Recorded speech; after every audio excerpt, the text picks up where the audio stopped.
Hoje teremos o prazer de receber a psicanalista Beatriz Breves, que nos agraciará com a palestra intitulada Como a Maldade Humana, Como Detonar uma Pessoa no Facebook. Beatriz é membro e fundadora da Sócios, que ocupa o cargo de presidente. Ela é coordenadora também de curso, bacharel e licenciada em psicologia. Ela é psicóloga, fisioterapeuta. Não, fisioterapeuta não, sou graduada em física. Fisioterapeuta analítica aqui, pela Não, Sociedade Psicológica. psicoterapeuta. Psicoterapeuta, desculpa. Psicoterapeuta analítica, né? De grupo, não é isso? Da Isso. Sociedade de Psicoterapia Analítica de Analítica. Grupo do Estado do Rio de Janeiro. Isso. Bacharel e licenciada também em Física, como ela acabou de falar agora, né? Deixa eu só aceitar aqui. E sou psicanalista pela Sociedade Brasileira de Psicanálise. Isso. Psicanalista pela Sociedade Brasileira de Psicanálise do Rio de Janeiro, né? Filiada internacional também. Isso. Então é um currículo muito extenso, não tem como eu falar tudo, mas assim, resumidamente, é isso. Talvez você possa se apresentar melhor, posteriormente. Pronto, é com imensurável satisfação que a gente tem de recebê-la aqui nesse momento de construção teórica e de conversa conosco, tá? Então, como eu já falei com Beatriz antes de vocês entrarem, ela prefere esse diálogo, construir um diálogo com vocês, então, a qualquer momento, se precisar, ela vai falar, vocês podem abrir o microfone e compartilhar qualquer dúvida ou contribuição com ela. Então, nós agradecemos a todos e entregamos esse espaço à psicanalista Beatriz. Muito obrigado por estar aqui conosco e o espaço é todo seu. Olha, muito obrigada, eu autorizo gravar, eu acho ótimo gravar, isso fica registrado. E queria realmente pedir às pessoas que participem, para não ficar uma coisa, ainda mais a gente em frente a uma telinha, ficar 2 horas assim, é muito cansativo. Então, eu acho que a gente pode interagir, não tem problema nenhum, até porque o que eu vou trazer é uma vivência que aconteceu comigo e eu transformei isso num livro, né? Então, é interessante até a gente poder trocar, ver o rosto das pessoas, pelo menos, enfim, quem se dispor, será um prazer para mim. Eu estou com 2 computadores, porque eu quero, justamente como eu vou passar, eu não ia ver. Então, eu estou podendo ver as pessoas de um e passar a imagem no outro. Eu vou entrar, nesse começo, eu vou falar um pouquinho mais assim, depois aí eu vou abrir o diálogo mesmo, para a gente ir conversando à medida que os quadrinhos forem passando, né? Apresentar Pronto, agora. Tá abrindo já. Estou vendo. Isso. Aqui, eu venho aqui. Aqui, é isso. Isso. Então, isso foi a programação que vocês mandaram mesmo, e eu coloquei. E outra coisa que eu quero dizer, estava comentando com o Tiago, muito, muito bacana, que eu sou neta e filha de paraibano, né? Então, para mim, é uma honra muito especial estar aqui. Imagina você que eu tenho uma net maravilhosa que resolveu cair agora, mas eu entrei com o celular, botei ele como... Não vai ser uma conexão tão boa, mas dá para levar. Então, vamos lá. Desculpa, não é culpa minha. Eu botei essa net, Virtuanet. Vamos embora. Apresentar agora, a tela inteira. Vamos lá. Estão vendo agora? Tá aparecendo aqui. Tá bom. Eu só não tenho como agora ver vocês, porque o outro computador ficou sem. Mas aí eu vou saber quando voltar a outra internet por ele. Bom, a ideia é o seguinte: a maldade humana e o mais novo veículo de expansão, né, que a gente conseguiu. Esse livro foi escrito, quando sofri o ataque, eu convidei uma amiga minha, Virgínia Sampaio, que é psicóloga, para me ajudar, né, para não deixar, porque eu queria escrever algo que ajudasse as pessoas, que esclarecesse o que estava acontecendo, que eu percebi que estava acontecendo, e sozinha era difícil, porque por mais que a gente não queira, né, a gente acaba, a raiva da gente, a mágoa, as frustrações em cima do que acontece, passaria. Então, ela serviu de um contratempo, aí, de um moderador, né, nessas minhas angústias diante do que estava acontecendo. Então, uma das coisas que nós percebemos, né, é que a internet ela foi transformada no Coliseu do século XXI, né? Até o like e o dislike, né? O polegar para cima, o polegar para baixo, né? Se a gente pensar, é uma atualização do Coliseu quando você põe alguém no meio um dos usos, né? Você põe uma pessoa no meio da arena e faz assim para ela ser morta ou não, enfim. Então, ali entra, eu sou uma pesquisadora do Cintiq que ultrapassa os tempos e as épocas. E para vocês terem uma ideia, essa pessoa que eu chamei de Benedito, né, ela postou assim no Facebook: gata cega e idosa é quase morta a ponta. Não vamos deixar a peteca cair, não. Eu vou fazer o seguinte, eu vou contar a história e a gente vai bater um papo. E não vai deixar a peteca cair. O que acontece? Então, quando voltar a internet, ela, parece que é a maldade aqui, né? Eu tenho a melhor internet do Rio de Janeiro, para você ter uma ideia. Eu tomo esse cuidado, né? E nem o iPhone funcionou. Mas, enfim, desculpa, aí não é culpa minha. Mas, enfim, então o que acontece? Eu era assim, eu me tornei síndica, aí veio para a internet assim.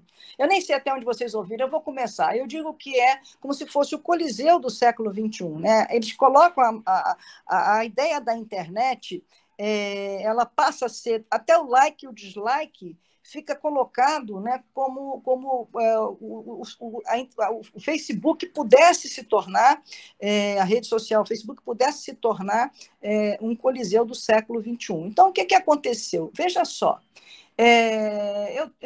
meu pai morreu, né? O meu pai, que era paraibano, ele faleceu, e ele deixou 9 gatos.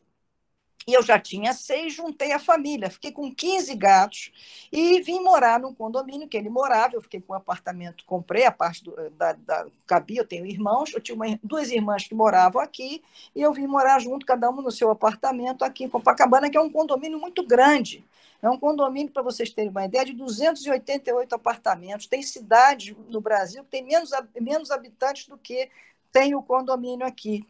Então, aí quando eu estava voltando, porque eu ia ficar com 15 gatos, acabei ficando com 16 depois, aí me falaram: você não quer ser síndica? E eu entrei de gaiato no navio. Eu digo: tá, por que não? Condomínio, eu digo, mas é para mudar isso tudo. E o condomínio, sendo uma amostra do Brasil, estava cheio de gente mamando nele, né? Eu consegui montar o grupo, até pela minha experiência em grupo e tudo, eu montei um grupo grande e nós moralizamos o condomínio, mas com isso eu ganhei muitos inimigos, muitos inimigos. E aí, imagina você que depois de um certo tempo, uma pessoa veio e botou já tinha 15 dias depois que eu tinha deixado de ser síndica, né? Foram 2 anos de mandato, uma pessoa posta assim no Facebook: gata cega e idosa é quase morta a pontapés em Copacabana. E eu fiquei, o que é aquilo? Aí diz que aí as pessoas começaram: sem coração, Lúcifer, tem que denunciar no Conselho de Psicologia, desequilibrada, olha, tem que matar. Foi uma loucura o que aconteceu com a minha vida, assim. Eu fiquei olhando aquilo e disse: o que é isso, meu Deus do céu? O que está acontecendo comigo, né? E era um absurdo, porque era uma invenção aquela história. Não tinha acontecido nada daquilo, né? Aí eu chamo essa pessoa de Benedito, né? Eu estou aqui vendo, aqui, para você ter uma ideia, isso foi em 2013, a Serra da Saudade, em Minas Gerais, que é uma cidade, tinha 825 habitantes, aqui tem 1.200 habitantes, né? Enfim, e aí eu passei a ficar, a minha vida profissional, né? Porque eu sempre migrei da psicanálise para o que eu chamo de a transdisciplinaridade. Para isso eu fiz física, eu faço uma mistura de física, psicanálise, biologia, arte, enfim. E aí, nisso, eu caí num campo novo que eu chamo de sentir. Então, ela botava assim, ela não deu meu nome, ele, né, não deu meu nome, botou assim: psicóloga que estuda o sentir. Ora, em Copacabana, no condomínio, só eu. Não tinha outro caminho, né? Bom, aí, o que ocorreu? Ocorreu que até a OAB esteve aqui atrás de mim para apurar essa história, né? Enfim, e eu ia embora, porque chegava aqui e viu a barbaridade da situação. Pois muito bem. Foi aí que eu resolvi. Esses são meus bichos, não tem jeito, o negócio aqui tá bom. eu resolvi. Eu já tinha vários livros publicados, né? Inclusive 2 no campo da psicanálise, os outros no campo da minha pesquisa com o sentir. E aí, o que aconteceu? Esse livro, na verdade, A Maldade Humana, Como Detonar a Pessoa no Facebook, eu considero ele um livro fora da curva. Um livro fora da curva, porque ele não estaria na minha diretriz, né, normal de seguir. Foi um relato pessoal, enfim. Mas foi uma das melhores coisas que aconteceu na minha vida, por incrível que pareça, porque o que acontece? Quando a gente faz psicologia, a gente vai fazer uma formação em psicanálise, a gente passa a conviver com pessoas, né, que estão buscando tratamento, que estão buscando terapia, que estão buscando melhorar na vida. Né? E as teorias psicanalíticas, eu acho que a maioria das teorias clínicas psicológicas, elas são extraídas, elas são tiradas da clínica. Então, na verdade, eu descobri uma coisa muito séria, que nós temos uma visão parcial do ser humano, porque nós estamos vendo e estudando seres humanos que tentam melhorar como pessoa, tentam melhorar enquanto conteúdo, se conhecer. Mas existe um tipo de ser humano que não. Um tipo de ser humano que não está nem aí para melhorar, que não está nem aí para crescer. Que foi o que eu aprendi aqui nesse condomínio. Como ele é uma cidadezinha pequena, eu tive uma amostra maior do que um grupo pequeno, né, quase que uma mini sociedade, do que é o ser humano, como um todo. Então, você tanto tem seres humanos que querem melhorar, e tem o ser humano que quer mais é que se linche. Isso que essa pessoa fez, por mais raiva que ela tivesse de mim, ela fez para acabar comigo, ela fez para me matar mesmo, me liquidar. Conhecia, eu mal a conhecia. Então, ficou uma coisa assim inexplicável. Então, dali a gente fica nítido que todos nós temos os dois, aquele ditado, aquele provérbio indígena, né, que nós temos qual é o lobo que a gente tem, o bom ou o mal, né? E aí diz o que a gente alimenta. Todos nós temos tanto a maldade quanto a bondade dentro da gente. O que vai prevalecer é o que a gente alimenta. E todos nós vamos ter nossos atos de maldade, vamos fazer alguma coisa, enfim, e o que vai prevalecer é o que a gente alimenta, né? Não tenha dúvida. E aí, na nossa. Que eu fui mostrando, não é o caso agora, porque eu fui mostrando as provas que isso tudo não era verdadeiro, mas paciência, não tenho também que. Enfim. Mas aí eu comecei a pensar o que era aquilo.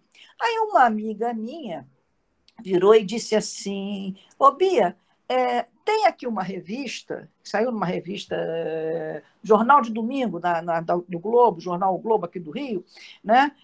Aquela cantora Júlia Bosco, ela falava assim: não era apenas uma divergência de gosto, uma crítica negativa ou uma manutenção, uma manifestação de opinião, como tantas que vejo por ali e faço questão de guardar, bem ao lado das mensagens de admiração e carinho. Todas convivendo em equilíbrio. Essa ia muito além. Em quase 3 parágrafos, o sujeito derrama sobre mim ódio quente em estado bruto. Essa fala, ódio quente em estado bruto, me chamou muita atenção, porque era exatamente o que eu estava vivendo, era ódio quente em estado bruto em cima de mim, colocado em cima de mim. E aí eu comecei a ver, naquela ocasião, hoje isso está mais familiarizado, mas naquela ocasião ninguém nem sabia dessa história de hater e troll, muito pouca gente conhecia isso. Esse livro saiu em 2014. Então, eu comecei a ver.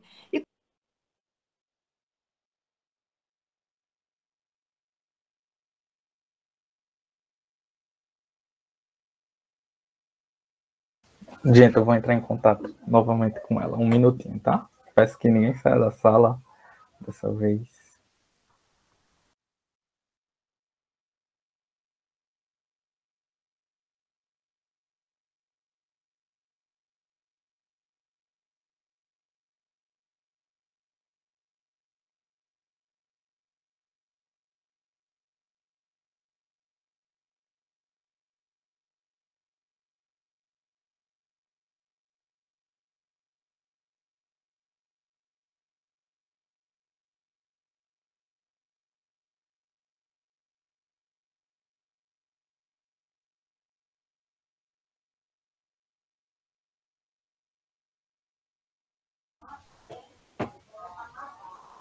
Oi, o teu microfone está pronto. Ah, voltou. Eu fui expulsa de novo, eu não sei por quê. Disse que eu podia voltar em pouco tempo, não sei o que acontece. Não sei se é porque é o celular. Tá terrível o negócio, a maldade postou aqui mesmo. Enfim, então esse ódio quente, estado bruto que eu vivia, que ela viveu, eu estava vivendo. E aí eu comecei a ver esses haters e troll, e na verdade o que acontece é que o hater, eu comecei a ver crianças.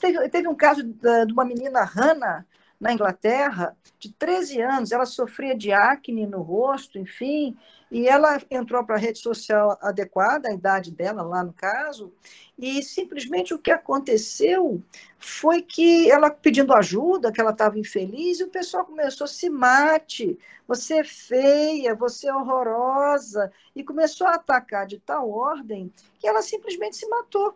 Uma menina de 13 anos. Veja bem, eu não pensei em me matar em momento algum, mas eu fui ao fundo do poço, admito. E eu fiquei pensando, mas eu estou com 64 anos, eu tinha 60 anos, 59 anos, né? Tem 6 anos, eu tinha 58 anos. Agora, você imagina uma criança de 13 anos vivendo isso. Ela não aguenta, né? Ela não suporta. Então, a tendência mesmo, se não é se matar, é destruir emocionalmente de tal ordem que no futuro da vida dela, né, ela vai se aniquilar, não vai acreditar mais na vida, vai ficar com sequelas muito sérias em torno de si.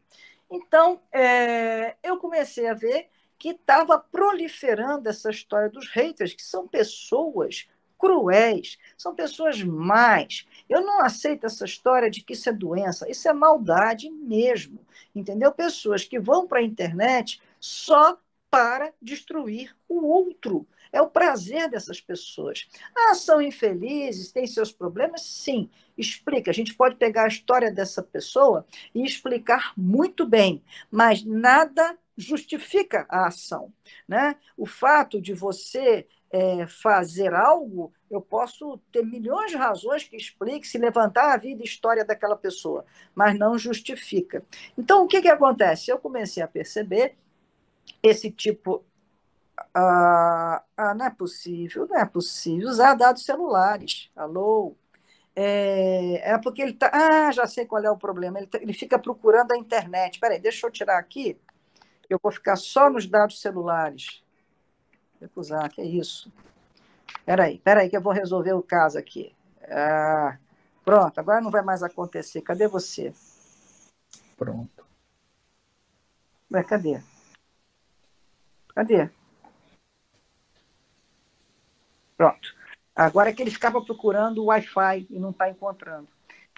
Então, nós tivemos... Aí eu fui para ver que existe uma outra forma também muito séria, né, de pessoas que aí já é um jogo, que é a trollagem, né, em que as pessoas pegam peças, fazem do outro peças, né, e joga.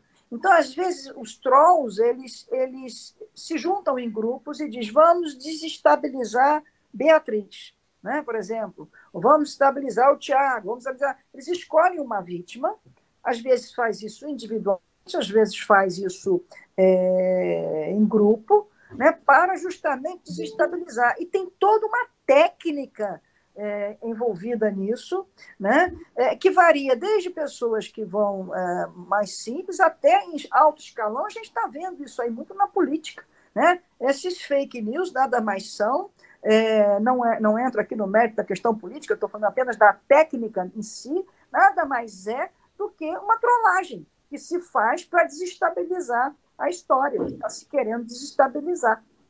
Isso é trollagem. Naquela época, a gente já estava prevendo isso. E aí é que entra...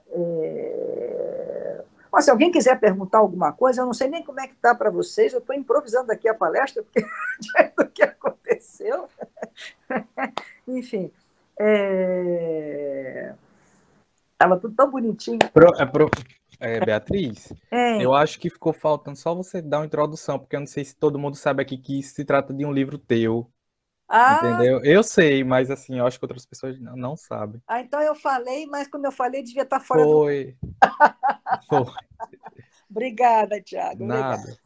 Eu tenho vários livros publicados, e o que aconteceu? Na verdade, eu estou publicando agora o meu 9º livro, e esse foi o 6º livro, enfim. O que acontece? Eu tenho uma carreira em que eu sou psicóloga, eu tenho uma carreira tradicionalmente na clínica, eu também fui do Estado, agora eu já estou aposentada, trabalhei em hospital geral do Estado aqui no Rio de Janeiro, concursada, enfim, toda uma carreira tradicional, sem... Mas, paralelo a isso, né, eu desenvolvi toda uma ideia de pesquisa em função do sentir, né, que eu achava justamente que a psicologia ela sempre relegou ao segundo plano o sentir. O sentir sempre foi visto como uma consequência da sinapse neurológica. A psicanálise não fala em cota de afeto, ou seja, o sentir sempre ficou, quando para mim o sentir é o ator principal da cena. Né? Se a gente está feliz, a gente leva a vida com mais facilidade, apesar dos problemas. E se a gente está infeliz, a gente leva a vida de uma forma mais difícil, mesmo tendo todas as facilidades. Então, o estado emocional, no sentido do bem-estar, que a gente está em harmonia com o que a gente está sentindo, é que faz com que a gente siga a nossa vida de uma maneira, qualidade da nossa vida. E aí eu vinha se desenvolvendo até que um dia meu pai morreu e eu vim morar no condomínio e com os gatos dele e os meus, juntei as famílias e me chamaram para ser síndica, eu fui síndica. E, bom, e aí veio essa história que eu contei, que eu sofri esse ataque todo, e eu resolvi, como uma forma de elaborar essa história dentro de mim, escrever um livro contando o que se passou, porque também eu dimensionei que a coisa era muito maior do que eu. Aquilo fazia parte de todo um movimento de hater e troll que está acontecendo, que estava já acontecendo naquela ocasião, né? E que as pessoas ainda não se davam conta, e muitas delas eram vítimas a ponto de adolescentes se matarem, né? E ficava por isso mesmo. E quando eu percebi isso, eu resolvi escrever este livro justamente sobre a maldade humana, aonde eu vou pontuando, eu faço a minha história como um case, conto a minha história, mas para apresentar o que estava acontecendo no mundo desde aquela época, em 2013, quando eu escrevi, quando aconteceu, 2014, quando o livro foi publicado, e até hoje, né? Só que hoje isso é um fenômeno mais conhecido. Né? E isso, para esse livro, ele traz, justamente, já que estamos falando da literatura, ele traz justamente o contexto da maldade humana. Então, quando eu falei no início, aí eu já não sei mais o que estava sendo visto ou não, que uma das coisas que eu aprendi é que o ser humano ele leva dentro de si a maldade, o bem e a maldade, o bem e o mal, né? E que a tendência, quando a gente está na área do campo psicológico, estudando psicanálise, vivendo o meio psicanalítico psicológico, a gente está se relacionando com pessoas que, apesar de terem também o mal, estão tentando melhorar. Mas isso não faz parte da regra. Isso aí é um grupo de pessoas que existem que tentam melhorar. Mas existem pessoas que não tentam melhorar, que fazem até questão de se tornar pior, né? Como é o caso do hater e de um troll. E isso é que o livro aborda, né? Isso é que o livro traz de uma maneira impressionante. Pena que aconteceu isso, eu espero que, quem sabe, a gente consiga a internet voltar até antes, depois eu mostrar alguma coisa, porque é terrível. Mas, enfim, então, eu não sei se agora ficou claro, Tiago, agora? Ou sim, deu para contextualizar. Isso, então deu para contextualizar, porque, enfim. Então, o que aconteceu? Aí, como é que a gente pode pensar isso, né?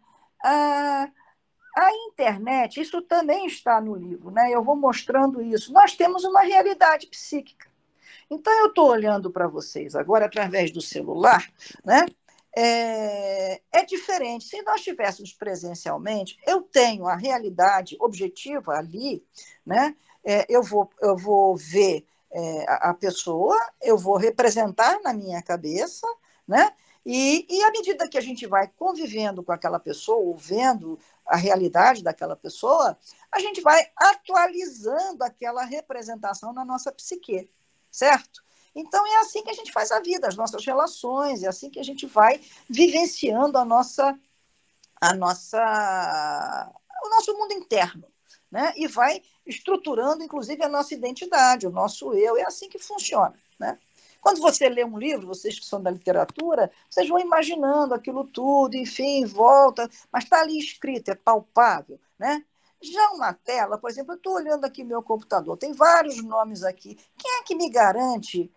Quem são essas pessoas? A tela, ela entre o real, que está do outro lado, e eu, existe uma imagem que é o computador.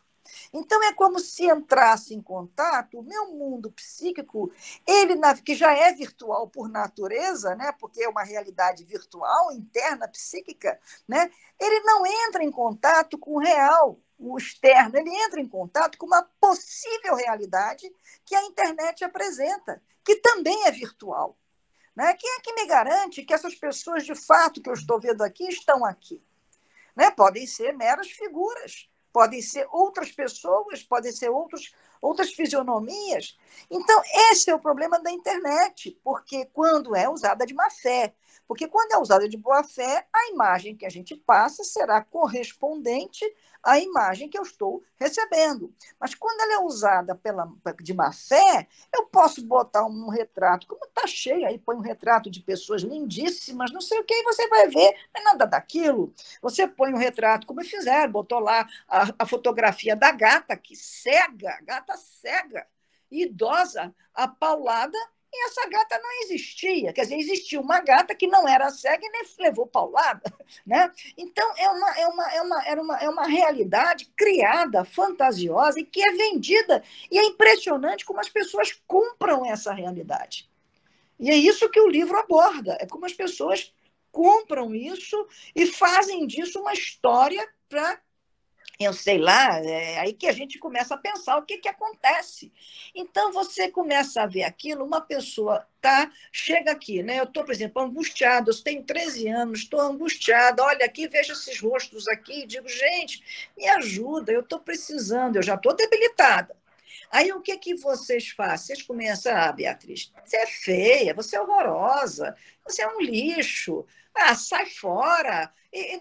Isso vai entrando, é como se saísse da tela, né, um monstro que vai acabando com a pessoa, né, e vai denegrindo realmente a psique, e leva uma adolescente a se matar. Né? E um fenômeno que era o videozinho que eu tinha para mostrar, mas não é difícil, todo mundo conhece aquela ressonância, né? Porque aí é que entra o mundo vibracional, que eu gosto, né? Que é o que eu habito, que é o que eu desenvolvo, que pela ressonância, justamente, como nós estamos falando de imagem e som, né? É isso que tem aqui, são ondas, né? São vibrações que emanam através, no real já acontece isso pela voz, pela luz que incide e sai, imagina num celular, num computador, que é luz pura, né? Não estou nem diante da pessoa em si. Então, a ressonância começa a vibrar, né? Um exemplo de ressonância, todo mundo sabe, já viu isso, é quando uma pessoa canta, aqueles cantores que canta fino e quebra uma taça, né? Porque a voz emite um som, ela vibra da mesma frequência que tem lá, aí começa a vibrar e rompe com o sistema. Então, e a ressonância, se ela não for amortecida, exatamente, ela rompe com o sistema. Então, imagina uma criança recebendo essa ressonância, esse ataque, ela vai, se não for amortecido, se não for contido, ela realmente desestrutura e pode até se matar, como acontece volta e meia. Né? E aí a gente tem também, nessa linha, nós temos também o que é uma coisa diminuta da internet, que é o bullying. Né? O bullying nada mais é do que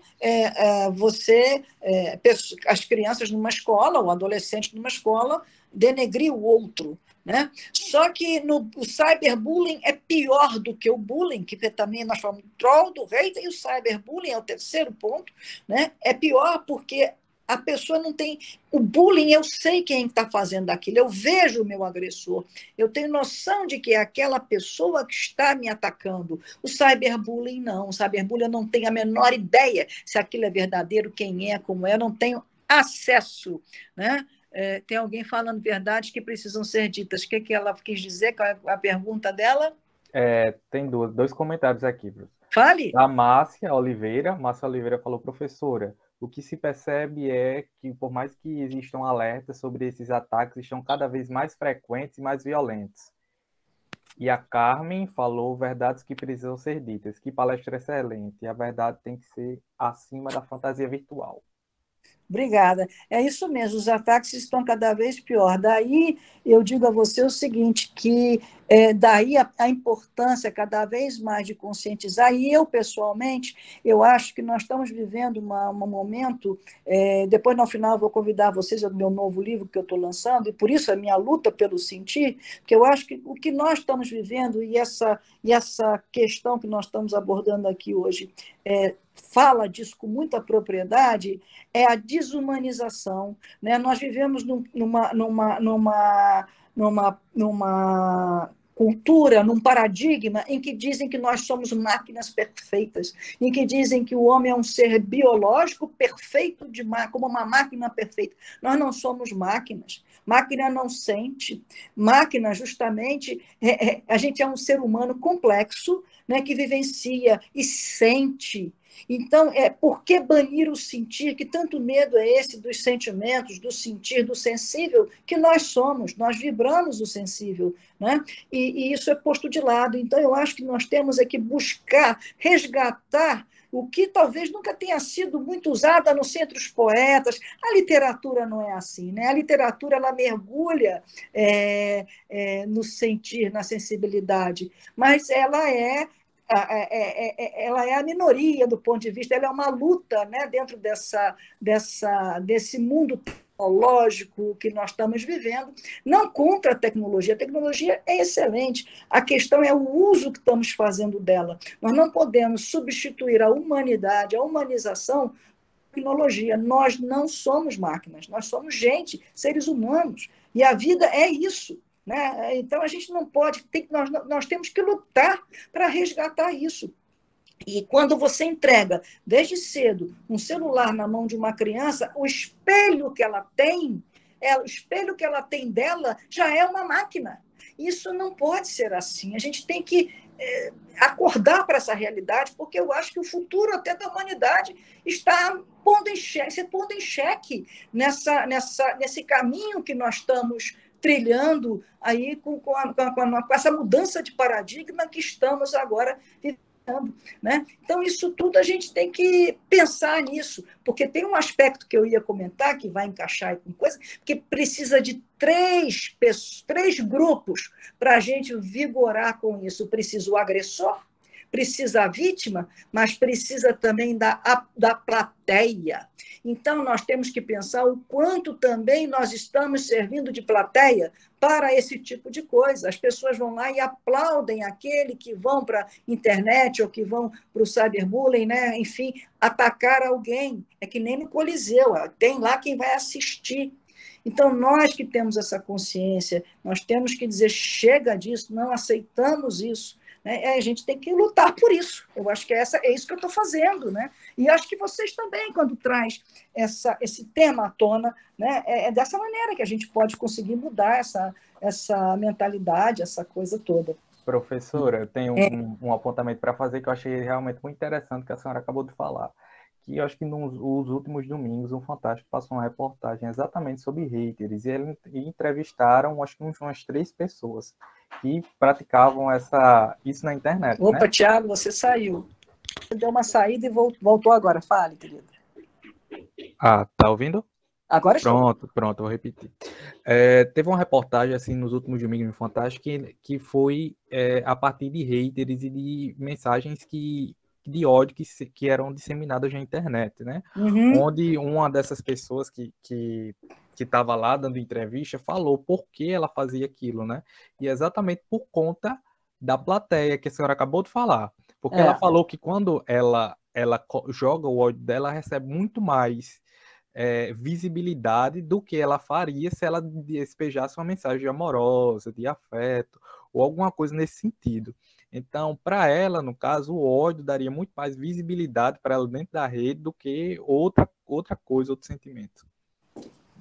Verdade. E aí tem uma questão importante também, que é o ponto que eu ia entrar agora, que aí vamos pegar um pouco da psicanálise, né? Porque guarda isso que você falou, daqui a 2 minutos já vou estar nele.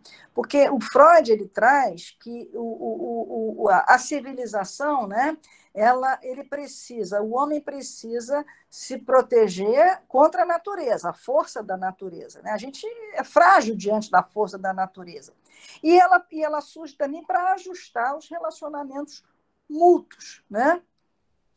Então, se você pensar, né, e tem um outro autor também que ele diz o seguinte, que então, não, ainda em Freud, então Freud diz que a gente não suporta o poder superior da natureza, né, que a gente não suporta, sofre, né, com a fragilidade dos nossos próprios corpos, mas a gente é imposto para se proteger disso as regras civilizatórias.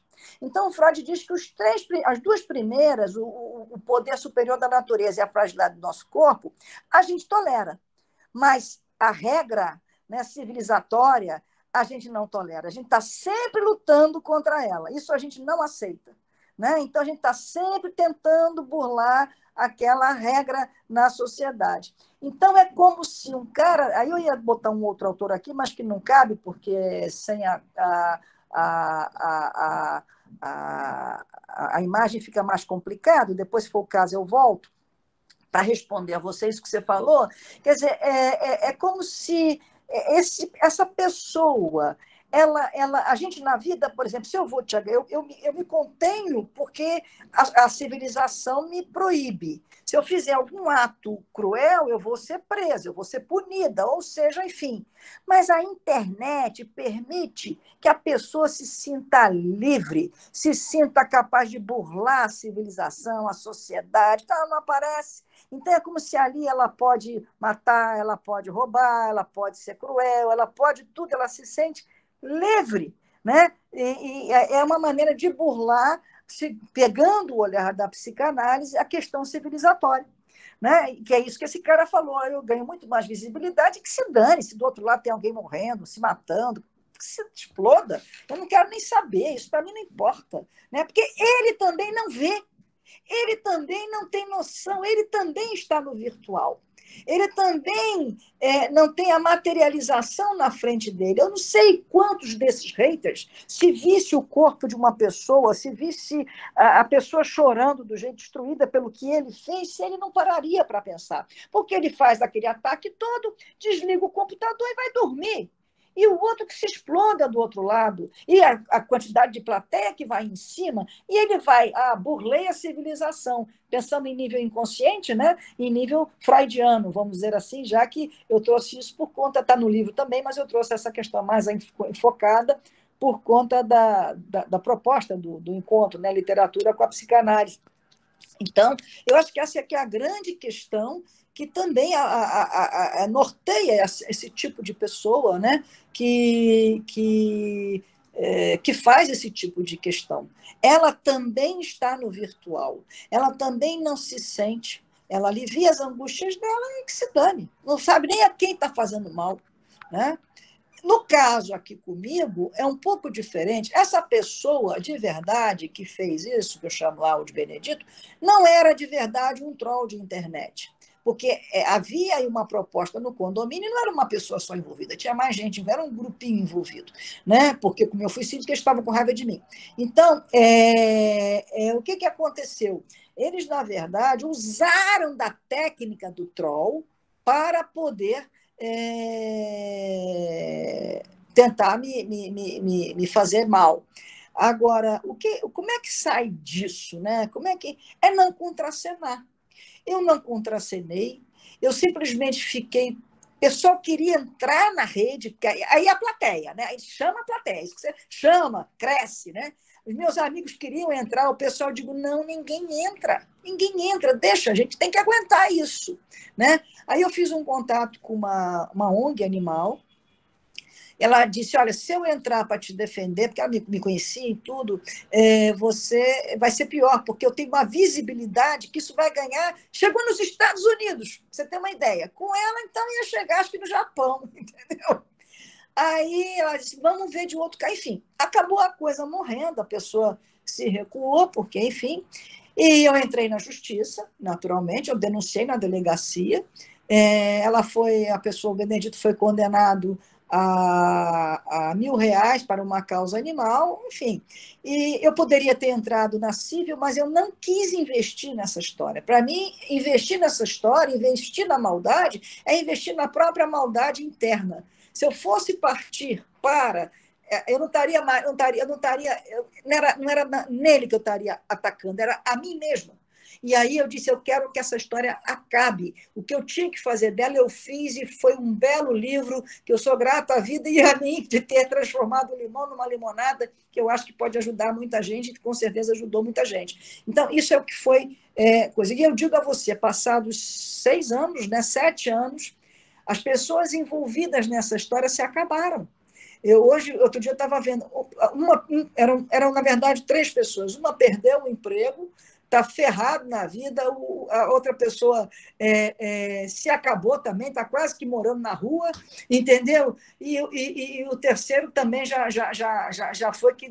Enfim, não ganharam nada, porque não houve... Porque quando você, é que nem uma bola, né? Eu estou com uma batata quente na mão, eu jogo para você, se você pega, vai queimar a sua mão. Se você não pega, ela volta para mim e fica queimando que mão? A minha. Essa é a técnica, né? E foi o que aconteceu. Eles se queimaram por si mesmos. E eu não fiz nada. Agora, a coisa mais curiosa dessa história é que 5 dias antes disso acontecer, eu estava entrando aqui no condomínio e aí tinha uma gatinha que uns moradores tinham pego aqui na rua e não sabia o que fazer, eu botei no ombro e trouxe para minha casa, adotei. Foi o meu 16º gato, justamente. E aí essa pessoa botou na internet, isso eu vou ler porque vale a pena. Ela postou na internet. Hoje eu vou dormir de alma lavada. Encontrei um gatinho, filhotinho ainda, em uma estação de metrô. Ele tremia muito e miava, tentando pedir socorro, mas as pessoas que passavam por ele simplesmente ignoravam a cena. Claro que eu não conseguiria se não fizesse alguma coisa. Eu e a minha amiga arrumamos uma caixa de papelão e trouxemos para um pet. Compramos ração, demos água e a cada carinho que ele recebia dava para ver o agradecimento em seus olhos. O levamos até o meu condomínio e a Anja da minha síndica, eu não era mais síndica, já tinha 5 dias que eu não era mais, mas ela ainda achava que eu era, que ama gatos, né? O viu e quando pegou ele no colo ficou apaixonada. Contamos a história para ela e na mesma hora se prontificou a ficar com ele. Graças a pessoas como ela, que já tinha 15 gatos em apartamento, é que o Sarninha, apelido carinhoso dado pela gente, vai ter um lar muito carinho, com muito carinho. Vou dormir tranquilo e feliz. O resultado dessa história foram 18 pessoas curtiram e apenas 5 pessoas comentaram. Agora, olha os 5 comentários. Me emocionei, sem palavras, adorei. Você é um anjo, que legal. Eu sou assim como você, muito bem. Aí o curioso é que foram 5 postagens, não teve nenhum comentário sobre, na verdade, quem ficou, a ex-síndica que ficou com o gatinho, que era eu. Não teve um elogio para ela. Agora, para falar mal, né? Para dizer, aí foram mais de 1.000 postagens, não sei quanto, enfim. É muito interessante, aí, no caso, o poder da maldade nessa história. O meu advogado, ele tem uma causa animal, entrou lá em cima do Benedito junto, enfim, mas entrou do lado. Aí meu advogado ligou para essa causa animal, depois eu vinha saber que, na verdade, essa ONG era amiga da pessoa, né? Ele entrou para dizer, olha, vocês estão cometendo um erro gravíssimo. No dia seguinte, era ele que estava sendo trollado na internet. Advogado de porta de xadrez, tem que ser caçado. Ele que passou a ser a vítima. Isso é a maldade.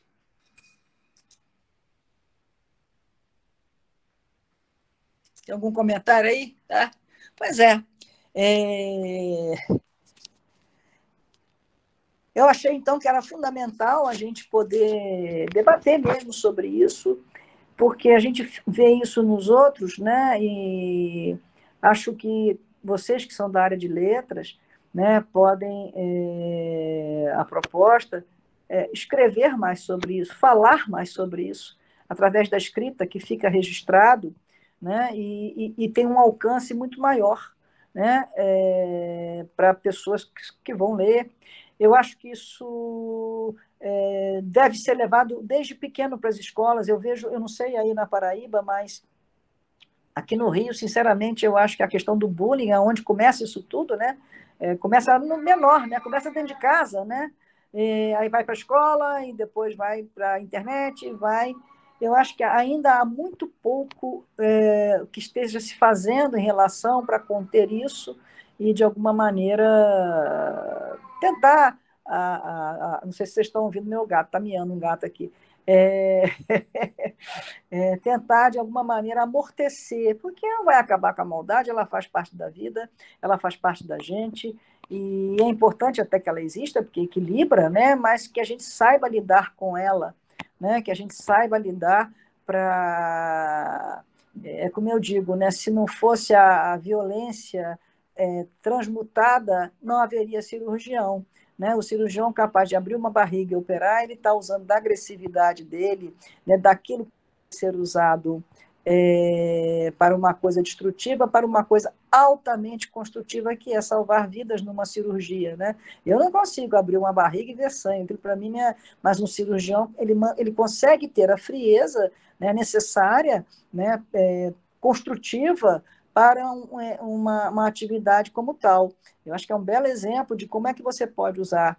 não é um sentimento que é construtivo ou destrutivo, é o uso que nós fazemos deles que podem nos trazer coisas construtivas e coisas destrutivas. O ódio, como você colocou aí, desse rapaz que colocou, o ódio, ele se usado de uma forma associada eu estou com ódio, né? Aí, se eu associo ele ao sentimento de esperança, de perdão, de generosidade, de alguma maneira ele vai ser aplacado e ele vai ser usado, transformado em garra.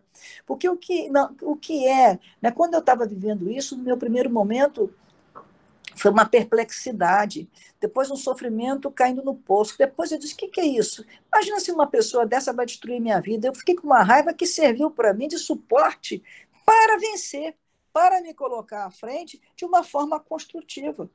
Então, não é a raiva, não é o uso, é o conjunto, é o agregar que a gente faz com isso tudo que vai nos dando suporte para levar nossas vidas, né, com qualidade e com até o amor mesmo, né, um amor associado à posse,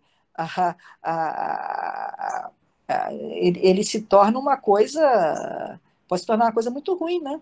Ao ciúme doentio, né? Aquela coisa exagerada, posse, ciúme, o amor aí ele é destrutivo, né? Então não é o amor que é construtivo, o ódio, é com quem a gente alia esse grupo de sentimentos.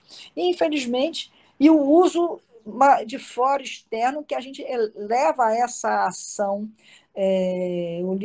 No livro eu falo justamente que a gente pensa que a crueldade é uma ação da maldade, né? Quer dizer, a maldade em si está dentro da gente. Agora, o que você vai fazer com ela, né? E aí, como diz o velho ditado, né? De boas intenções o inferno está cheio. O que adianta eu ter boa intenção se eu não transformo aquilo numa ação? Eu tenho que transformar as coisas numa ação construtiva, né? E não em ações destrutivas. Ficar só sentindo, não interage com a vida, não interage com o mundo. E aí você tem um perigo também de acabar interagindo mal, como é o caso dessas pessoas na internet. Eu digo mal porque faz mal a muita gente, né? E até a si mesmo. A gente tem 2 comentários aqui, que eu vou Fale. ler aqui rapidinho. Acho que Carmen está perguntando se a palestra vai ser disponibilizada. Vai sim, para poder compartilhar nas escolas e grupos de artes que ela está falando aqui, escritores. Vai ser compartilhado. Acho que eu vou passar para a professora também a palestra. Ótimo. E a gente também vai postar no nosso grupo no na página do YouTube. Ótimo. Márcia também está falando aqui, essa questão de plateia é interessante, porque sempre tem. Não sei qual é o prazer de estar vendo e ouvindo tudo isso. O prazer é quem não sabe lidar com as suas coisas. Outro dia me perguntaram assim, como é que você vai lidar com a alegria? Né? Um sentimento de alegria. Eu digo, como é que você pode viver a sua... Porque tem gente que não consegue viver a alegria, né? Tem gente que não consegue viver a felicidade, que é outro sentimento mais próximo, afim da alegria. Aí eu respondi, olha, na minha experiência, que os sentimentos são subjetivos, né? A gente, cada um... Eu costumo dizer que, por exemplo, a gente fala em alegria como se fosse uma canção. Mas cada um vai ouvir a mesma canção, mas cada um vai viver aquela canção à sua maneira, né? Porque a subjetividade justamente é de cada um. Então, eu digo que você tem que aprender a viver dentro de si, a lidar dentro de si com seus contraditórios. Você tem que saber lidar dentro de si, porque nunca uma alegria está sozinha. Ela está realçada no momento em que você sente a alegria. Mas é como se fosse uma orquestra. Ao fundo, você está com os outros sentimentos tocando. Eles podem estar mais baixinho, eles podem estar mais ao fundo, mas eles estão lá também. Né? E é isso que a gente não pode perder de vista, porque senão você, inclusive, quando está triste, você vai afundar na tristeza, se você não acessar um pouco da sua alegria, da sua paz interna, para equilibrar. Não é negar a tristeza, mas é simplesmente acessar a outros aspectos seus, as outras vibrações que te levam. Então, eu diria que acessar a frieza é porque as pessoas não acessam esses outros sentimentos e acabam mergulhando numa coisa só, não sabe viver os contraditórios, né? E não consegue lidar com o que sente. É isso. E aí a pessoa se debilita, vira máquina. A gente tem que mudar o olhar. Eu entendo assim, né? Isso é a complexidade, né? A gente tem que... a visão da complexidade é essa, é mudar o olhar de compreender o mundo e a vida e o pensar. Agora está muito em voga, eu tenho estudado o Edgar Morin, justamente ele fala a mudança, o pensamento complexo. A gente pensa de forma muito reduzida, a gente pensa de forma frio, quer dizer, você foca só numa coisa, reduziu você àquilo. E quando que você é uma orquestra inteira? Aí, se você consegue se olhar a partir desse todo como e não como ou, né? Eu sou isso e aquilo outro, você equilibra as forças, equilibra, aí você não vai sentir frieza. Você pode até estar morno, mais um pouco, mais quente, mas a frieza é só focar naquele ponto. Não sei se eu respondi, né?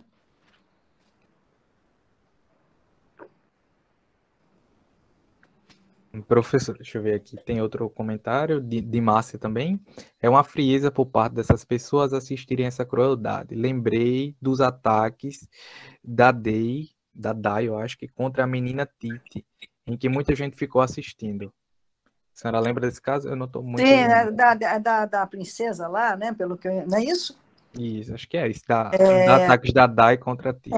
Ali tem um componente que era um ídolo, né? Era um ícone, né? Agora, eu diria que essas pessoas são... Essas pessoas, é isso, o mundo virtual, quando você lê, eu concordo com ela que muita gente, mas a grande maioria nem tem noção. É o que eu digo, a pessoa abre, é isso que eu via. A pessoa abria, esfola, mata essa cruel. Meu Deus, as pessoas nem sabiam quem eu era, não conheciam nada de mim. Então, o que era aquilo? Aquilo era apenas um vomitar suas angústias, vomitar seu ódio. É o ódio puro em estado bruto, quente em estado bruto, como muito bem colocado pela Júlia Bosco. Entende? É uma coisa assim que você fica, o que é isso? E aquela pessoa, ao fazer isso, ela desliga o computador e ponto. E ela participa daquilo, estou um gato menino aqui, participa daquilo, né? Imagina, vocês estão mais ou menos aqui, minha casa é toda feita para eles, eu é que moro com eles, não é eles que moram comigo, não. Enfim, então, e isso é outra crueldade. Eles pegaram o animal que eu mais tenho, um dos animais que eu mais tenho paixão para dizer que eu detonei esse animal. Entende? É muito, muito cruel. né? E ainda mais juntando uma senhora. Eu sou uma pessoa que adoro a senhora, na época eu adoro a velhice, adoro o idoso. Botou as coisas que eu mais amo na vida para dizer que eu destruí aquilo. Isso é de uma crueldade que às vezes eu acho que a grande maioria da internet entra no vai da valsa, nem sabe direito o que está fazendo. Não as lideranças que estão fazendo o jogo. Essas não, essas sabem. Mas a maioria entra, não tá nem com noção do que está acontecendo. E aí vai levando, né? Aí vai. Professora, a gente tem aqui alguns comentários que eu vou ler aqui para a senhora. Luiz Gustavo falou: aconteceu recentemente o do filho de uma cantora aqui da Paraíba. Ele recebeu as ofensas no TikTok e se matou, tinha 15 anos. Agora virou lei aqui na Paraíba contra esses ataques virtuais. Realmente, foi isso que aconteceu. Não sei se a senhora chegou a saber do caso. Né? Não soube, não. Foi um jovem de 15, um garoto, né? De 15 anos, que ele acabou se suicidando depois de alguns comentários que ele recebeu no TikTok. É cruel. Justamente, pega uma pessoa que está começando a vida, está se fortalecendo ali a estrutura, enfim. Olha, eu vou lhe dizer uma coisa: se eu tivesse passado o que eu passei, né, com 12 anos de idade, eu não sei se eu aguentaria, não. Eu não sei se eu aguentaria. Foi muito violento, é muita violência. Então, isso me preocupa muito. E quantos jovens, justamente como esse rapaz, perdeu sua vida aí. E vou lhe dizer, esse caso da Hannah, que eu escrevi no livro, que é um dos casos que está lá, mas esse é o principal que mais me chamou, foi o que me chamou a atenção, foi o que me alertou que isso estava acontecendo. Depois que ela morreu, você sabe o que tiveram coragem de dizer? Menos uma feia no mundo. Gente, sabe, não é possível. Que tipo de gente, né, é essa?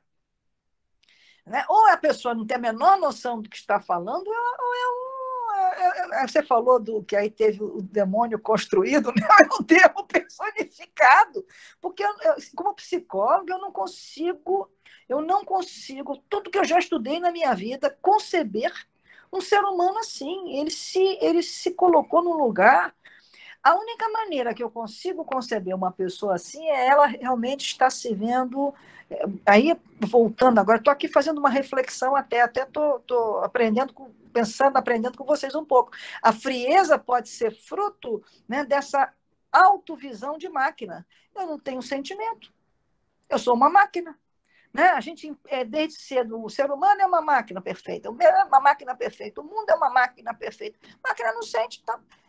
A pessoa leva ao extremo essa representação de uma forma inconsciente, naturalmente, e leva isso ao extremo e fica programa, né? Vou programar matar o outro, eu vou programar menos uma feia no mundo, eu vou programar. E não é assim, né? É a perda total da humanização. Professora, aqui Aldo fez uma questão aqui, né? Quais propostas e reporto também no âmbito legal seria interessante para sanar esse ódio na internet? Pois é, isso é uma outra coisa importante, porque a proposta seria, primeiro, eu acho que deveria ter assim como tem as pequenas causas, né, devia ter um tribunal para a internet. Só para a internet. Porque o que acontece? Entre eu entrar na justiça e a situação se resolver, levou mais de um ano. Imagina, uma pessoa que está passando por isso, né? Levar mais de um ano para ver o resultado. Quer dizer, isso vai rendendo. Não pode ser assim. Não pode ser assim, com um agravante. Quando você chegava lá, eu naquela época, aí ainda ouvia assim no GCRIM, né? Que era GCRIM, porque eu entrei na delegacia, isso foi para o GCRIM. Que Facebook de novo. Aí eu olhei para a mediadora e disse, por que não foi com você? Ela ficou sem graça. Sabe? Então são pessoas, na verdade, despreparadas. Eu acho que agora talvez não esteja tanto assim, isso já tem um tempo. Eu realmente, depois disso, confesso, eu me desliguei um pouco dessa história. Até por mim, né? Eu continuei meu trilho aí na minha pesquisa de sentir, com outras questões dos sentimentos, mais do sentir em si. Mas eu acho que teria que ser pessoas mais preparadas, que tivessem uma dimensão, e que isso tem que ser rápido, porque a velocidade da internet é rapidíssima. Ela é uma coisa de louco. Ela não te dá trégua. Então, você não pode, a nossa justiça não pode ser tão morosa no que tange a internet. Então, eu diria que a primeira coisa que eu acho que tinha que ser era um projeto de lei, uma lei que aprovasse que houvesse um tribunal para causas da internet. Aí sim, aí talvez até fosse mais fácil, né? Mas não seria o que tem aí querendo com o que é o quê, quem é, não sei o que, não. Aí teria realmente um juiz que você leva a queixa, eu levaria a queixa lá, né? A vítima leva a queixa, o acusado seria chamado, seria, enfim, aí é todo o trâmite da justiça. Eu acho que essa é a grande coisa. E a outra ideia, isso em termos legais, é isso que eu acho. E a punição não podia ser só. A punição foi ridícula. R$1.000 para uma causa animal, né? Para uma pessoa ridícula. A punição tinha que ser mais forte. Eu diria que a vida a puniu mais do que a própria justiça. Né? A pessoa acabou se punindo mais do que a própria justiça. Né? Mas não podia ser assim. Não podia ser assim. Ele tinha que ter passado por. Enfim, é a minha opinião, né?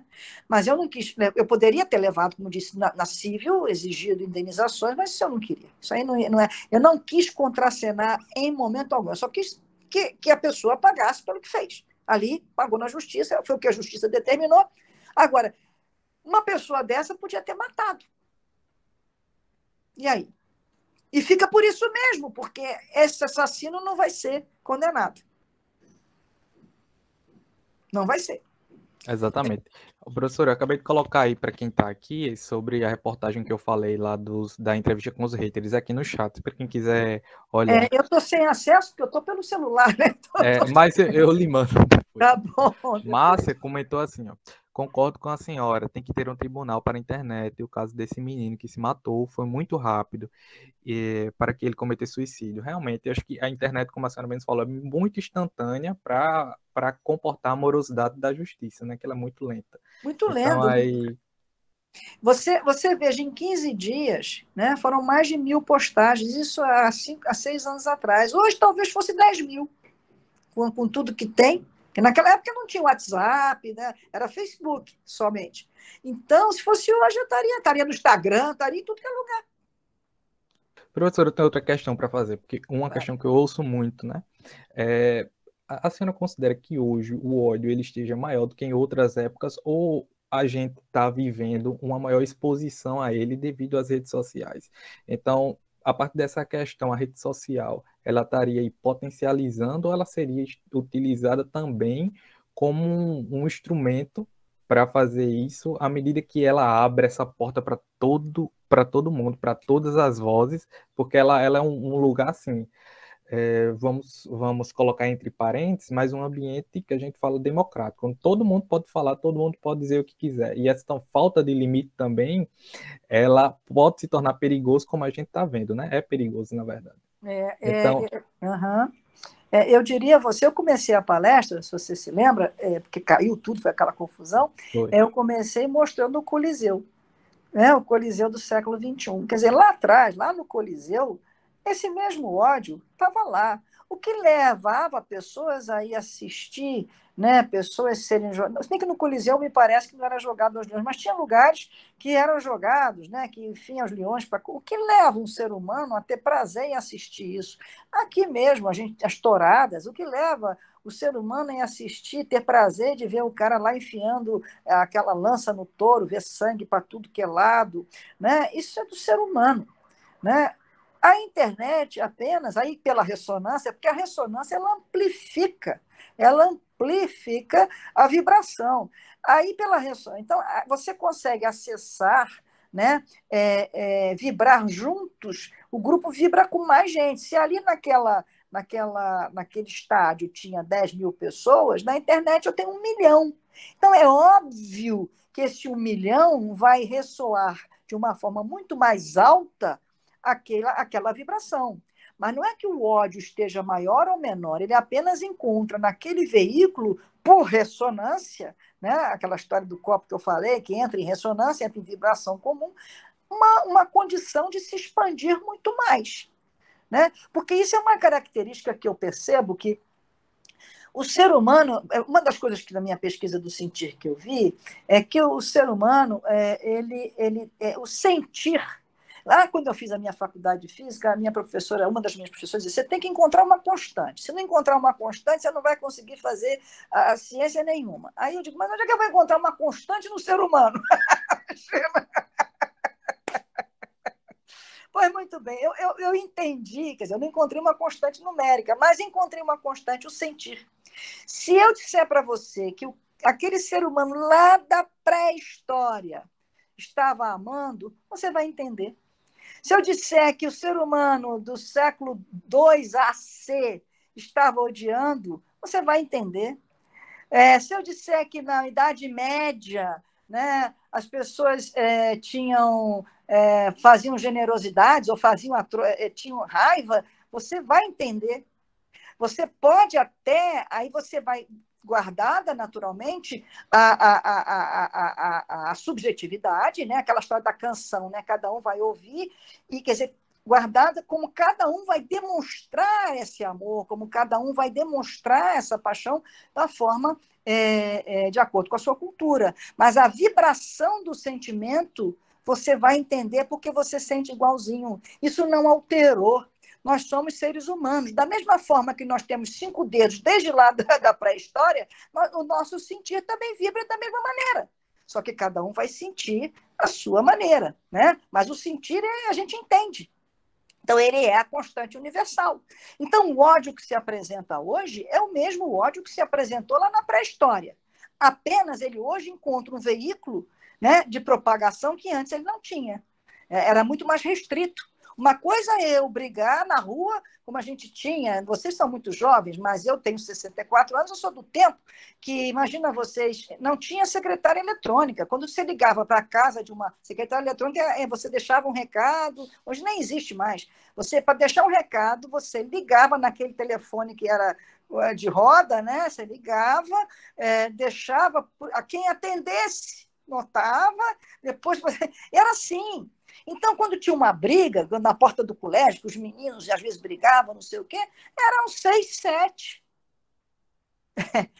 O ódio, a raiva, a água estava ali. Hoje em dia, meu querido, imagina se 6, 7 vão brigar na porta do colégio, eles vão esculhambar na internet. Com 700. Você põe R$50 para patrocinar uma mensagem no Facebook, aquilo chega a 10 mil pessoas. Assim, em um dia. É isso. Então, eu acho que essa é a realidade que nós estamos vivendo. Então, voltando lá, tem que ser realmente criado. Eu sou contra essa coisa de marco da internet, eu acho que tem que deixar livre, mas tem que ser criado algo que eu fiz, eu vou responder. Senão, a gente corre o risco de viver a minha expressão. Aquela coisa, se eu vou cometer um delito, eu sou livre para cometer, mas eu vou arcar com as consequências dele, né? E a mesma coisa na internet, se eu vou para lá. Agora, se houvesse punição, se tivesse uma justiça veloz, que quando agora eu abri aqui, vi Beatriz está estando papapá, eu pudesse imediatamente, na velocidade da internet, acionar essa justiça, eu duvido isso ia diminuir muito, porque aí entra o quê? As regras civilizatórias que o Freud colocou, que a civilização impõe. São as regras. Não tem jeito. E se impor à pessoa. A questão é que a pessoa na internet se sente livre. Ela pode o que quer, não acontece nada com ela. Não sei se eu te respondi, né? Acho que... Deu sim, professora. Deixa eu ver, Márcia que comentou. Isso mesmo, a propagação do ódio é maior na internet, realmente, ela é feita. Aí, professora, a senhora acredita também que existem outras operadores também, junto com a internet, influenciando esse ódio? Por exemplo, um caso bem emblemático para mim, eu acredito, que seja esses programas policiais que acontecem no meio-dia, né? Onde a gente vê muita disseminação de muita notícia que propicia esse ódio, e também há um tribunal que se coloca ali, praticamente, diante desse crime, onde o telespectador passa também a julgar essas pessoas que realmente cometeram crime e merecem ser julgadas, mas assim, acredito que o julgamento a partir de um Estado de Direito, da lei que rege esse Estado, né? Então, eu acho que esse ambiente que talvez não, né? Com certeza, está tomou o Brasil também partiu dessa parte, dessa popularização desses meios de comunicação também, né, que se utilizam disso para tentar, como também na internet, fazer esse tribunal, onde vão colocar uma pessoa no banco dos réus e vai ter vários juízes acusando essa pessoa de tantas coisas que essa pessoa nem, né, não consegue nem sustentar aquela lei, porque está diante de uma coisa que escapa a ela, né? E ser advogado de defesa, não tem nem direito a defesa. Exatamente. Sem dúvida alguma, qualquer veículo de comunicação tem que ter sua responsabilidade, né, na notícia que fala, que divulga, como divulga a notícia, porque se a pessoa, justamente, porque você na hora que está ali transmitindo, você não tem noção quem está do outro lado vendo, né? Você é um veículo que atinge, então televisão, rádio, rádio, então maior ainda o alcance, né? Então você está transmitindo e tem que ter muita ética, muito cuidado no que está. Aí é da responsabilidade, né? de cada um, né? E eu diria que como é que você vai conter isso, né? É difícil. Aí é aquela história, se você poderia até, agora você comentando isso, nesse tribunal da internet está incluído todo o veículo de comunicação, porque se eu me sinto atacada, eu teria velocidade também para chegar ali e dizer, olha, aquele programa está falando isso, pode estar influenciando isso. Quer dizer, é uma maneira de você também fazer a denúncia, isso ser apurado, né? Não censurado, que é diferente, mas apurado, né, a realidade do que está acontecendo. Porque tem umas coisas aí realmente que são muito que levam, sim. Se pega uma pessoa que já não está bem, né, pode levar uma pessoa fria na máquina, né? Ela vai realmente abusar desse direito e desse anonimato em que ela está vivendo. Com certeza, eu concordo com você que também há que se tomar cuidado. Tudo que comunica, né? Todo comunicador, né? Até um livro, eu escrevo, eu tenho muito cuidado. Eu não vou dizer a você que eu nunca cometi equívocos, né? Erros mesmo, mas eu tenho muito cuidado com as palavras, porque quando você escreve, né, um livro ou um texto, você não tem ideia quem é que vai ler aquilo, e você não tem ideia, né, de como aquele que está lendo aquilo que você escreveu vai interpretar aquilo que você escreveu. Isso é muito sério. Então, a responsabilidade de quem escreve é muito grande, porque ele não pode sair escrevendo qualquer coisa, ele tem que pensar que ele, depois que aquilo sai das mãos dele, não pertence mais a ele, vai pertencer ao mundo, e sabe-se lá quem é que vai ler aquilo. E isso é muito sério. Eu acho que, eu não sei, eu nunca participei assim do meio da literatura propriamente dito, mas eu não sei até onde há essa consciência da seriedade, de uma escrita, de uma transmissão desse tipo de informação, né, que divulga, né, um texto, uma fala, que, na verdade, o que você está trazendo também, muitos programas da televisão se valem de uma coisa escrita para ler, né, só que é falado no teleprompter, né, teleprompter, né, que fala, enfim, e no final é uma forma, pode ser mais diminuta, né, de passar uma coisa que está sendo, na verdade, forjada ali como se fosse uma ficção, né? E vai embora, né? E vai embora. Para vender. Isso. Márcia aqui comentou: o pior é que existe uma política de uso das redes sociais. Né? O pior é que existe uma política de uso das redes sociais, mas não impede a propagação desses atos. Essas políticas que as próprias redes estabelecem dentro sobre esses atos de disseminação de ódio, né, que são próprias, na verdade, porque como as redes, geralmente, elas são americanas, né, a maioria delas, o Facebook, tanto o Twitter, então essa regulamentação é feita pelo próprio Facebook e pelo próprio Instagram. Mas aí há que se tomar cuidado também, porque, por exemplo, eu mesma, outro dia eu estava escrevendo, eu nem lembro mais qual era o sentimento, porque eu tenho uma página no Facebook, todo domingo eu posto um sentimento e falo sobre ele, né? Porque eu tenho a vertente teórica e tenho uma vertente de falar de sentimentos. é justamente para buscar a pessoa a pensar sobre o sentimento. Então, eu escolho um sentimento e falo sobre ele. Agora, me falhou qual foi o sentimento, que foi um desses aí que eu botei, o Facebook censurou, não podemos divulgar este sentimento. Ele não sabe o sentimento, não podemos divulgar, porque isso é não sei o quê. Eu digo, meu Deus, eu estou falando de um sentimento. Tem nada a ver com política, não tem nada a ver com ódio, mas foi censurado. Eu acho que aí é perigoso a censura. Eu acho que não tem que ter censura, eu acho que não tem que ter política de contenção. O que tem que ter é a agilidade da justiça. Eu fui lá, falei do Tiago, falei não sei o nome da pessoa que perguntou, ela se sentiu, na mesma hora, pega, até pela própria internet, aí logo na hora, vamos ver o que é isso. E se aconteceu mesmo, eu vou ser punida pelo que fiz. E não a critério do Facebook, né, que aí você vai ter também, porque a cultura do Brasil não é a mesma do americano. O que aqui pode ser considerado uma coisa, uma aberração, lá não. Né? Enfim, então, eles não têm essa dimensão, aí eles vão escolher pessoas, na verdade, daqui, e aí já começa a complicar, porque aí eu acho que também está virando um pouco de censura.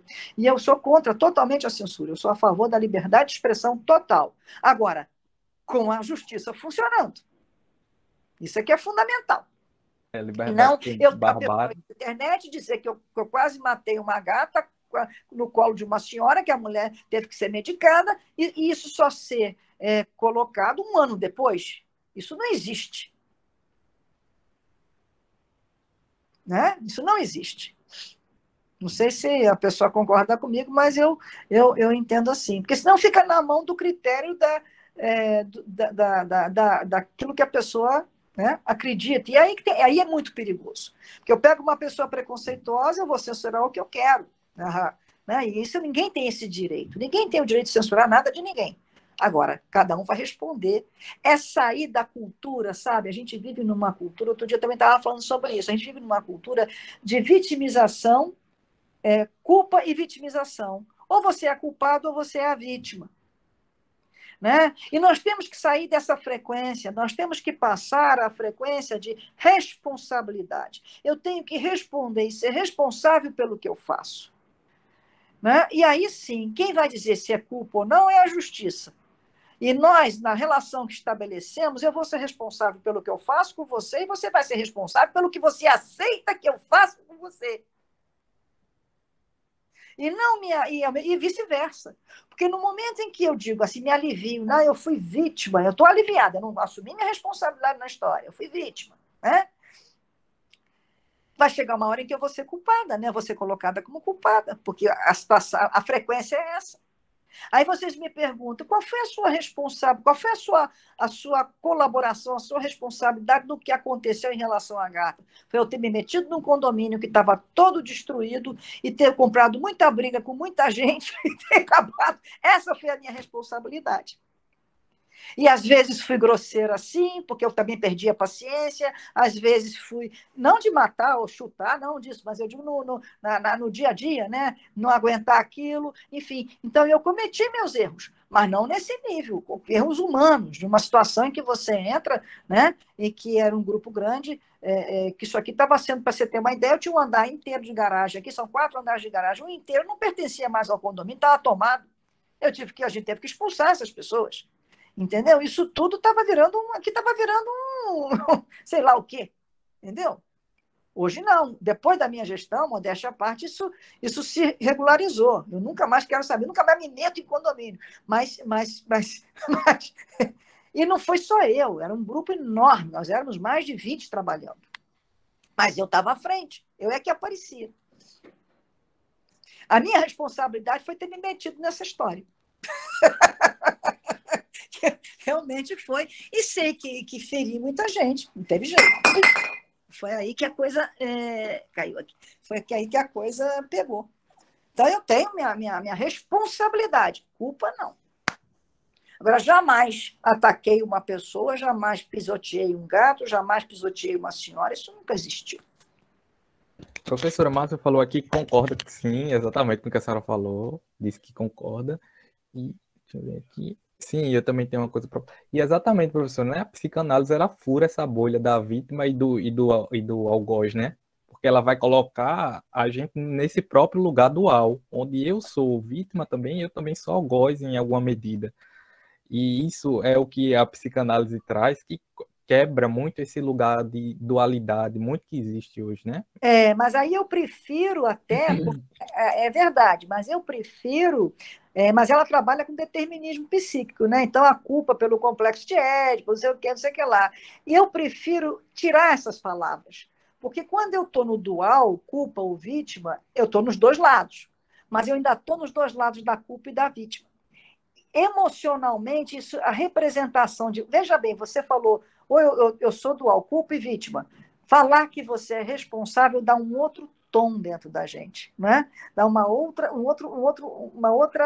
musicalidade interna, dá uma outra forma de lidar.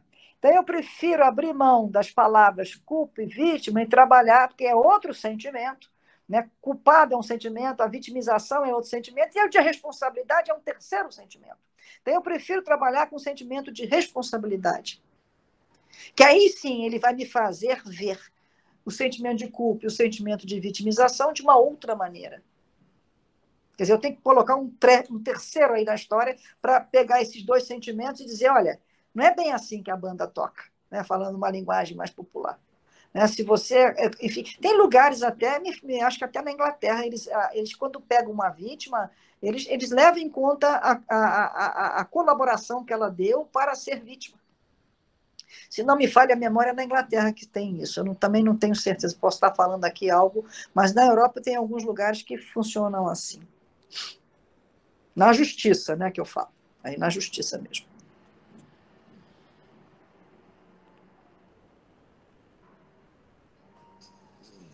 Se alguém quiser fazer algum comentário, abrir o microfone aqui para falar, a professora está para ouvir vocês aqui também, né? Eu estou falando com um monte de figurinha, né? Você veja o que é a internet, né? É muito, muito, muito, muito interessante. A gente começou, eu tinha uma proposta, deu uma zebra danada aqui, né? Mas, enfim, vamos embora, vamos deixar a peteca cair, não. Né? Mas até agora eu só vi você. Mas está sendo muito bom, viu, professor? Muito elogio aqui. Cadê? Que bom, porque foi no improviso, viu?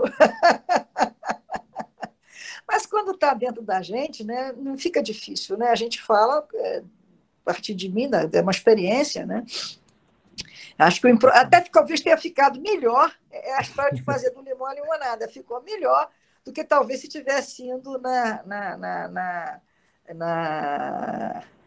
com os PowerPoint da vida, bonitinho e tal, né? Às vezes é isso, a vida é isso. É você saber lidar. Quando aconteceu aquilo no início, olha que interessante, né? A primeira ideia é o que eu faço agora? Né? A impotência, o sentimento de impotência. Como é que essa internet me faz isso agora? Né? E nem com o celular estava dando certo.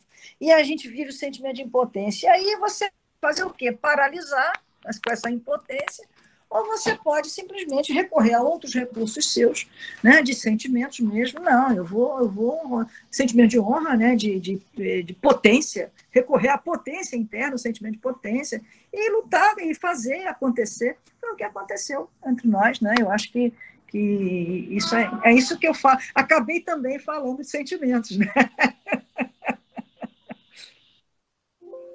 Eu quero aproveitar, ainda temos um finalmente, eu passei para o Tiago, eu não consegui ainda. Obrigada, Márcia. Márcia, né, que falou, foi. Eu passei para o Tiago, eu peço que você, Tiago, depois passe para as pessoas, porque como eu não tenho como fazer isso aqui, o convite eu estou fazendo na terça-feira, eu espero que a internet não me apronte, mas eu estou fazendo terça-feira uma live, do meu novo livro, Entre o Mistério e a Ignorância, o Desvendar da Psique Humana, onde eu associo, eu trago uma experiência que eu vivi na Índia, que eu chamo do mistério, né, vendo aqueles corpos sendo cremados, enfim, um instante agora. Tá aí, ótimo. e depois a ignorância, a grande sabedoria que eu encontrei na ignorância ao ir ao Peru. E o Desvendar da Psique Humana justamente é uma experiência que eu vivi com um gato. Os gatos vivem na minha vida, não tem jeito, né? E é onde eu entendi muito da dinâmica da psique. E aí eu trago toda essa ciência da complexidade junto com a ciência do sentir e falo e vou apresentar uma proposta de dinâmica interna, inclusive eu vi que vocês são um espectro, eu apresento a lógica Bullying para a identidade, a lógica difusa, a lógica Fuse, que é uma lógica que amplia, que pega todas, porque é fractal, né? No mundo dos fractais, ele trabalha com as dimensões intermediárias e não apenas com as inteiras. Então, o livro trata disso, da identidade, da psique humana, é um convite ao entendimento da realidade psíquica. E aí, dentro dessa visão do sentir com a ciência da complexidade, que traz os ambientes fractais, a teoria do caos, enfim. E é uma ponta para Edgar Morin, que ele não aparece muito nesse livro, ele só aparece numa citação, mas já é o passo para o seguinte do pensamento complexo. Então, eu estou convidando vocês, se quiserem me dar o prazer, né, de participar, seria muito bem-vindos. E depois, se quiserem também, eu vou abrir grupos de leitura, eu não vou nem cobrar, eu acho que a ciência do sentir não foi feita para ser cobrada, eu ganho no meu trabalho, eu sou clínica, eu ganho, né, isso aí para mim é um prazer, é um hobby que eu faço, mas eu peço que quem for participar, lógico, além de adquirir o livro lá com a editora, ele dê R$55 para a causa animal, tá? Uma ração para o animal carente, não é para mim, para a gente poder passar isso, né, para o outro. E quem quiser também, se gostar e quiser estudar, a gente pode estudar, né, dessa maneira na leitura. Então, eu estou convidando quem tiver interesse. Sim, professora, eu vou compartilhar o convite aqui no grupo para todo mundo, por favor. tá? Tá ótimo, querido. Eu vou colocar também aqui a lista de frequência para que vocês colocarem aí o nome de vocês. Vou encerrar aqui a gravação.